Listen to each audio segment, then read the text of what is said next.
basically, I had started indicating what it is for. This is the content of my short presentation today.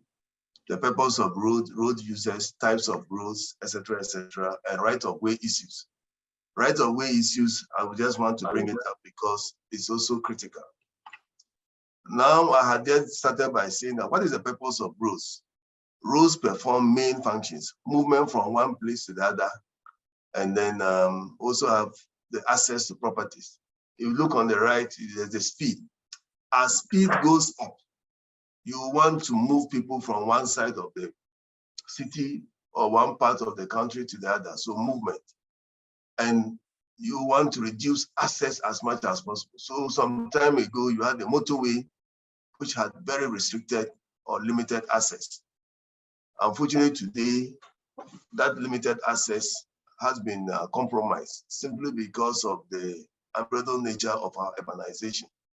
But let's think that the Ghana Highway Authority, together with the ministry, is thinking of a redevelopment or reconstruction of the motorway to be able to put back that principle.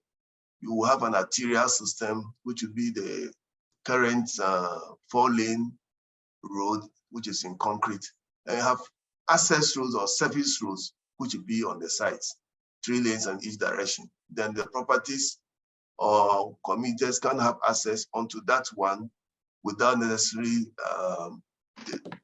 impeding the flow of traffic on the main road. Again, you take the Ofanko in Sawam, the main arterial or the main mobility function would be on the road that will be in the central part. Then on this service roads, you can have access. As we collect data, we need to look at what are the road users. You have motorized vehicles, and you have all sorts, cars, buses, trucks, etc. We also have public transport. It's important to segregate public transport for some other important function of trying to service our people. So public transport, you have buses, you have trotros, and finally you have taxis.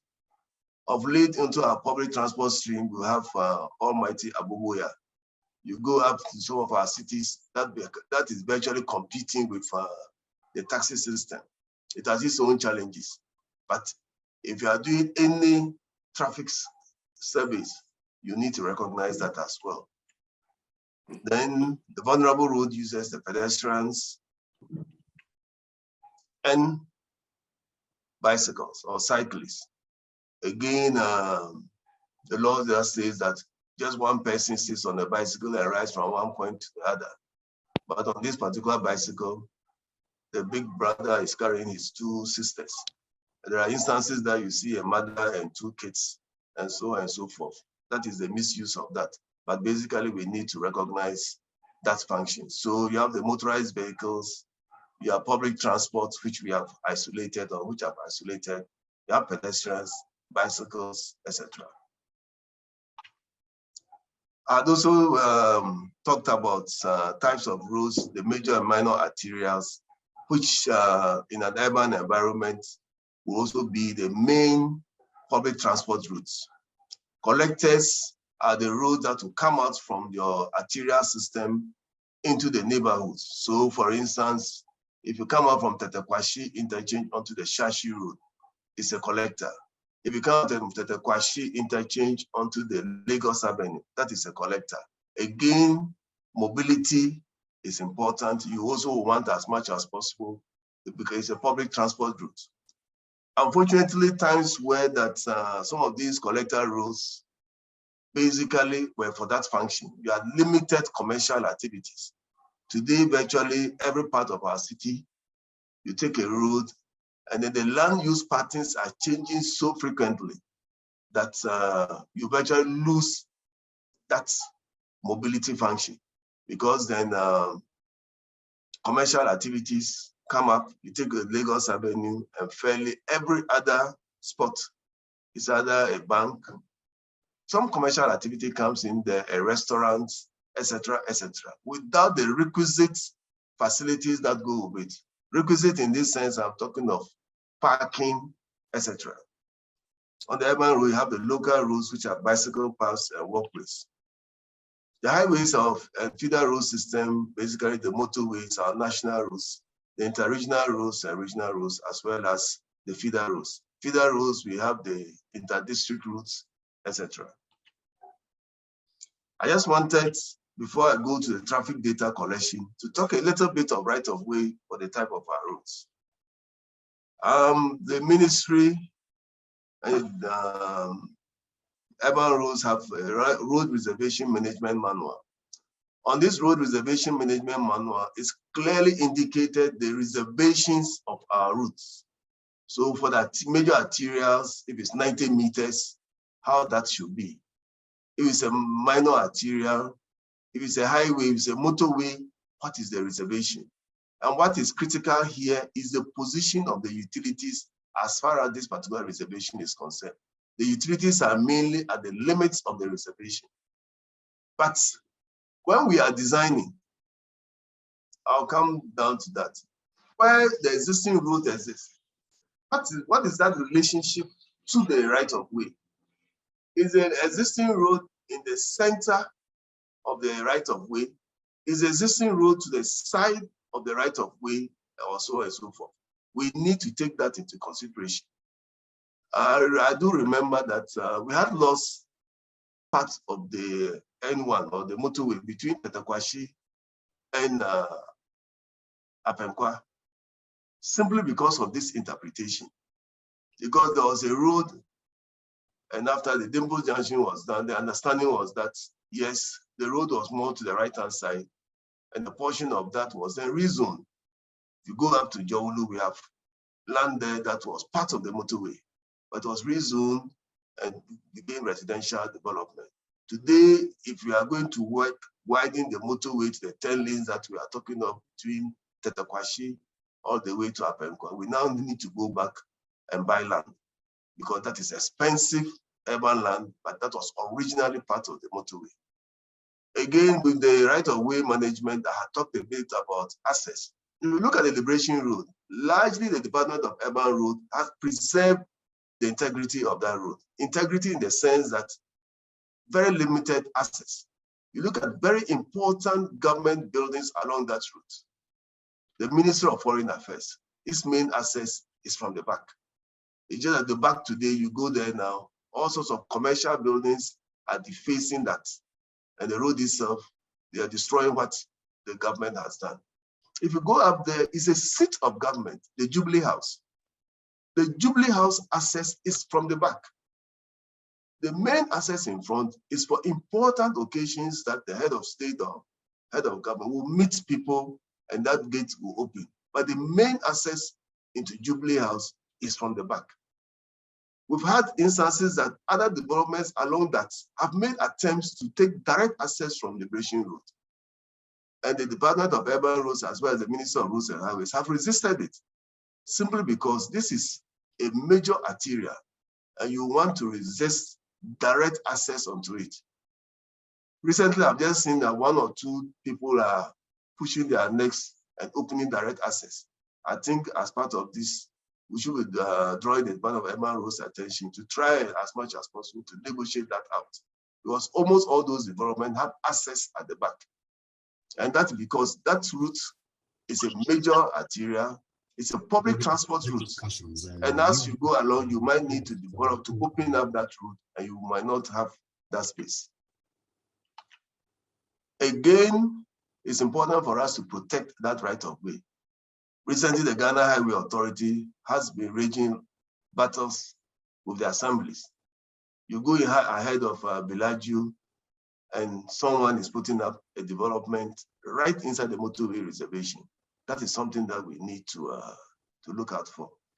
Again, talking of the right of way and the instance of whether the existing road is in the center of the right of way of that particular reservation or on the side. You remember that sometime on the Ashaliboche Road, a consultant went up there to peg the right of way.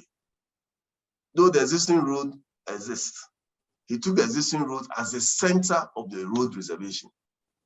So though there will be land on the let's say the northern side of that right of way, he had put in the boundary pillars right into people's houses, while you had a lot of space on the other side, and so on and so forth. It's that interpretation of that right of way.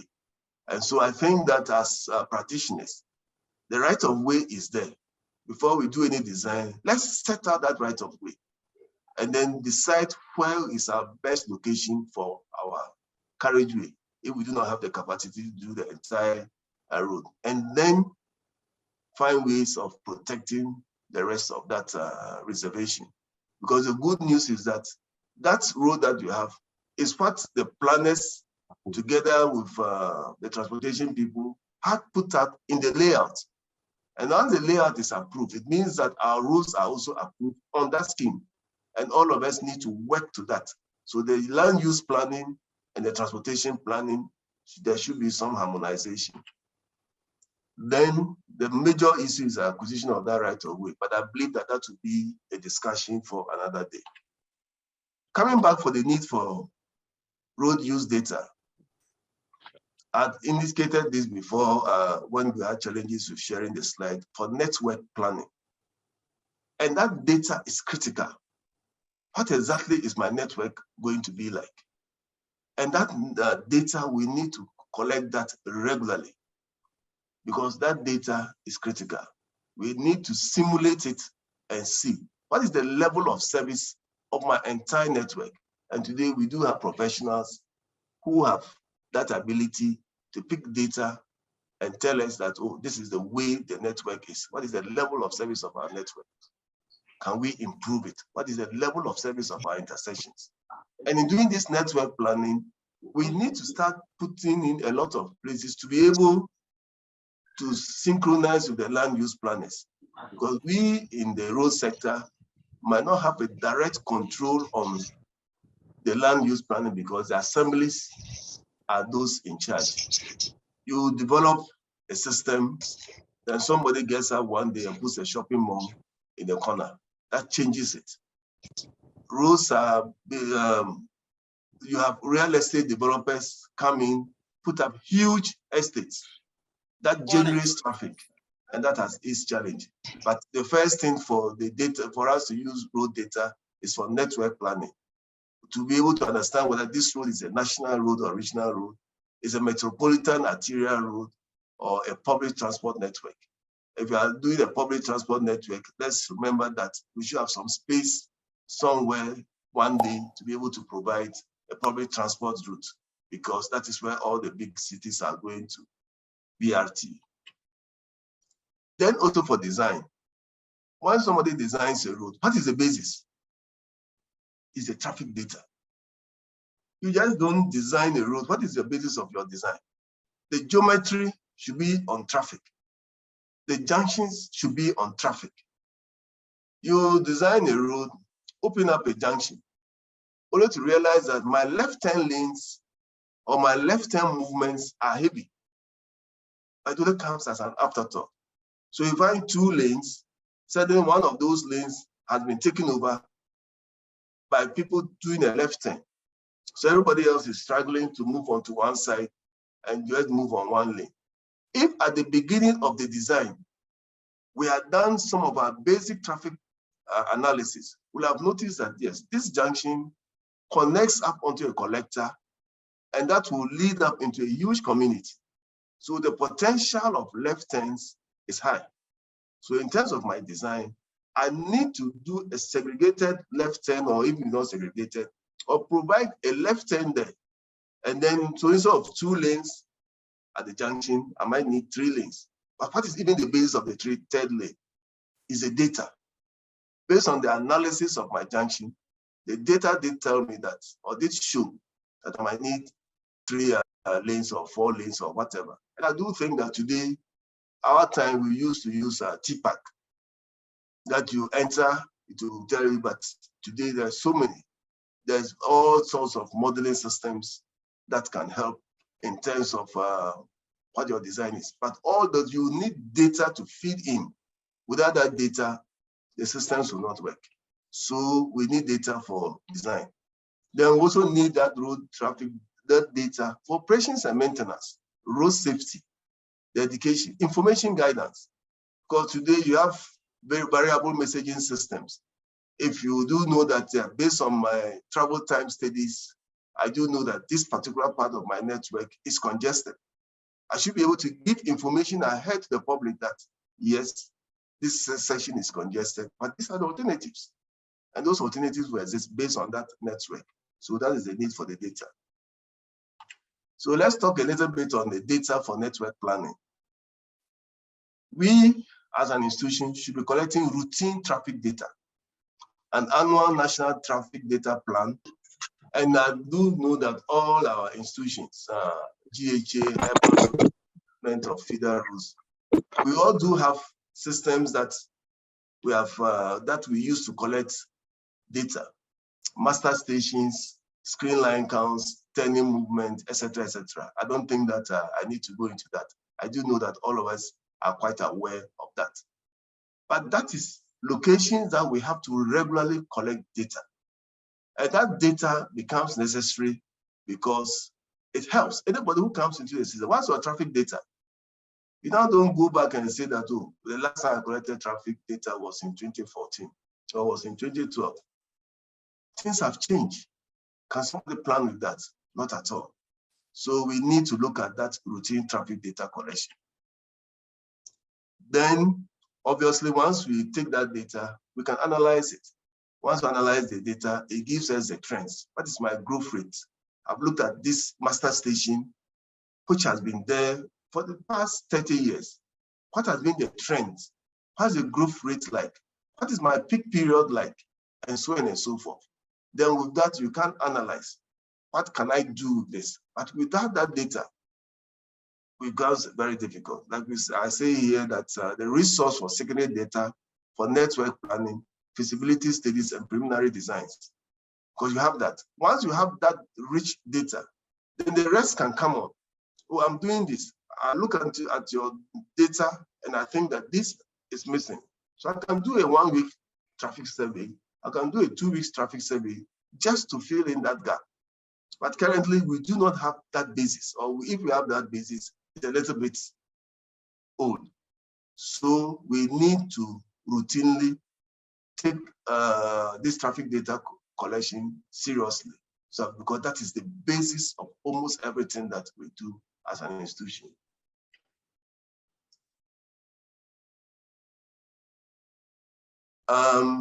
Counts, the speed data to understand what the speeds are on the network. And another important data that we do not collect regularly is the origin destination service, which helps us in our demand analysis. Public transport data, as a load, I believe that our development engineers, Engineer Collins and co, they do this quite regularly. The Azure load, pedestrian cycling data, environmental quality. What are the emissions like? Because today we will need to show that we do this work and then in a very safe and sound environment. And accident data. I had mentioned this briefly. We need a data for design. Determine the projects, determine and project the design year traffic flow. What is my growth rate? We do know that the growth rate does not depend only on traffic. The growth rate will depend on demographic. The growth rate will depend on the land use. What are my potential generations and so on and so forth. But even when we have all that, we need to collaborate more with the land use planners, because suddenly on your layout, there shouldn't be a shopping mall. And suddenly you see a huge shopping mall that completely comes and distorts what your planning is. And it gives you have to start everything afresh. But we need that. I did say that analyze the junction and link capacities, provide for pedestrian and public transport needs, and determine your design year pavement loading characteristics. Because again, from that traffic data, you are able to calculate your equivalent standard axles, etc., etc. But the basis of everything is the data.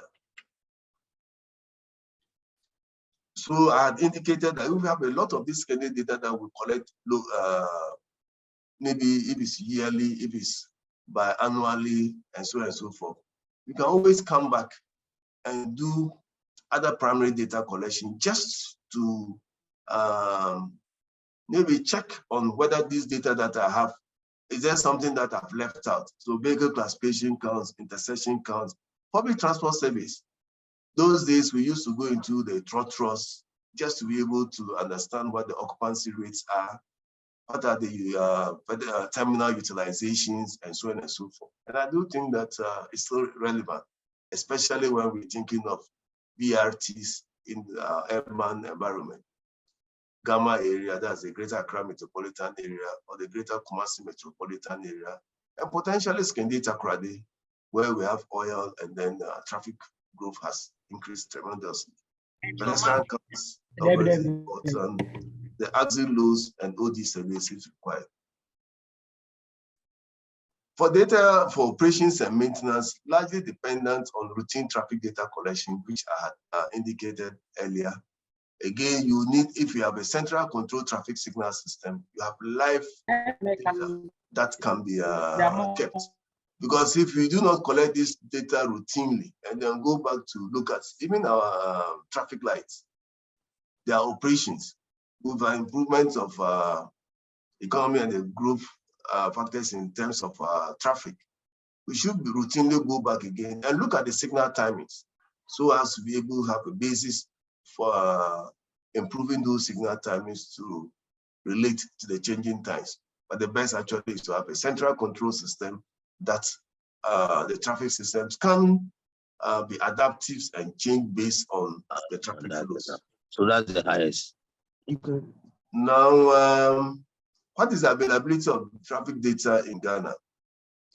The Ghana Highway Authority used to collect data regularly using the road overseers. 24-hour classified balloon counts they used to do. But the road overseer position was abolished. That is my understanding. So the people who collect, basically go and collect, are no more there. But if they are no more there, obviously we'll move the moving times. It means that we should have a system in place to collect this data regularly. And it's important, like we had indicated earlier, that data is everything. So if we do not have the data, we are working, our economic analysis, what is the basis, and so on and so forth. GUR also had regularly collected traffic data. I remember some time ago, they attempted to use the road fund to start a routine system of traffic data collection. I think that some consultants took over 5 years, they were never paid. And I think that that system was a little bit, has been on suspension. I don't know, I'll have to ask the director of urban roads to understand what the system there is. But basically, an attempt was made, but it couldn't be sustained simply because of funding challenges. So I think that as a ministry and as our colleagues, we need to look at a reliable base of data collection, because that is the basis of everything that we do. And if we cannot collect that data, then it creates, we have a major challenge, because otherwise anybody who comes onto the system, then he has to go out there and collect data. And we do not have a basis for challenging the data that he has. And I think that is a worrying trend for all of us. What we need to do is to use a routine traffic data collection. I did indicate that we have to look at our development partner projects, Mr. Host, and if you can put in some money, if you have Bichem Junction to Techimentia, 100,000 euros should not be too much to collect data for the country. If you have motorway, a little bit of money in there should help us collect data. If Engineer Amu is doing a Swami interchange, a little bit money in there to collect data shouldn't be a problem. So we need to do that routinely. Just a little bit on the right of way, Chief, before we go off. Our roads have not been acquired. And I think that we need to look at the framework executive instrument for the acquisition of right of way. This we can discuss later. Some of them, I think that some have been acquired, but a lot more have not been. My understanding is that N1 to N14, there's no 15, there's no 17, because that has been horizontal national roads. For the urban roads environment, we need to look at the Greater Accra metropolitan area, at least if you can do acquisitions, framework acquisitions. And framework, it means that we put all the roads together and go out for the site advisory committees to acquire, again through the regional administrations and then the land commissions. Greater Kumasi metropolitan area, Greater Skidita Kwade metropolitan, Greater Tamale metropolitan area. Provisions will be made under our development partner program for data collection of all agencies. And the data that we collect should be published on the website. So I was speaking to our administrator of the website. Whatever little data that we have, let's bring it out to the public. This is the data that we have. Again, helps in feasibility studies, that they see it and understand that this is the data that we have. If there are gaps, try to find out how to fill the gaps. But I think the most important thing is that we as an institution, we have to put in the necessary mechanisms to routinely collect data so as to be able to manage our network much better. Thank you, Chief.